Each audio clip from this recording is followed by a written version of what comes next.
Hi, my name is Greg Palia. I'm with West Roofing Systems, and welcome to another edition of Whiteboard Roofing.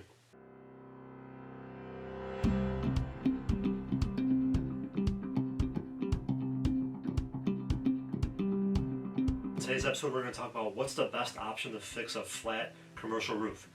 Maybe a flat commercial roof out there, you're not sure if you want to rip it all off, you want to restore it, you want to put foam on it, you want to do a metal roof instead, whatever you want to do. So I'm going to go through a couple of different scenarios so you can make the best decision for your roof.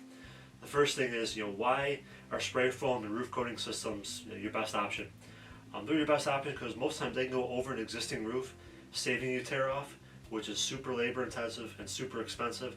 Why not just put a foam or a coating system over top of what you already have and get a new warranty and keep going? They're the best option because they're seamless.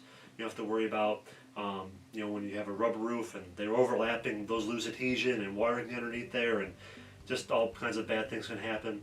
And there's no fasteners. Fasteners can get backed out. You can kick them and they come out. They could be installed wrong. That just lets water come right in right off the bat. With the spray foam roof, they're seamless. Same with the coating system, it's seamless too, but without those two variables, the leaking variables, it's just a benefit to the fluid applied systems over there. Second thing is, why are single ply and metal roofing systems not your best option? They can be your best option depending on what you're doing, but just like I said, the opportunities for leaking with the seams and fasteners, they have those on there. So that's just an opportunity for water to get in if they're not installed right or something happens in the meantime. What problems to look out for with spray foam and coating contractors? It's just bad contractors. There's a lot of chemistry involved with spraying foam. There's heating, there's cooling, there's pressures, there's adjustments that need to be made. You're spraying one area of the roof during the middle of the day when it's hot.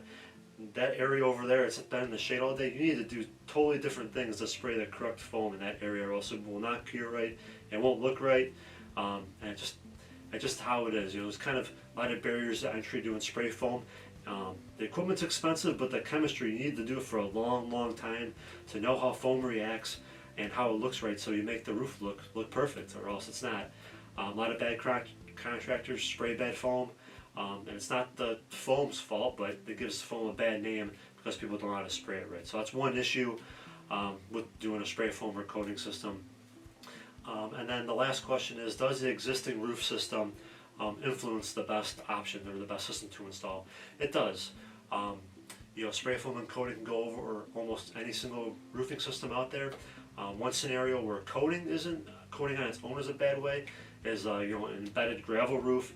If you have stone over a roof and it just has all those embedments over time, it would just take an extraordinary amount of coating to fill all those gaps and then do the correct millage over top to give yourself the warranty so the roof performs right.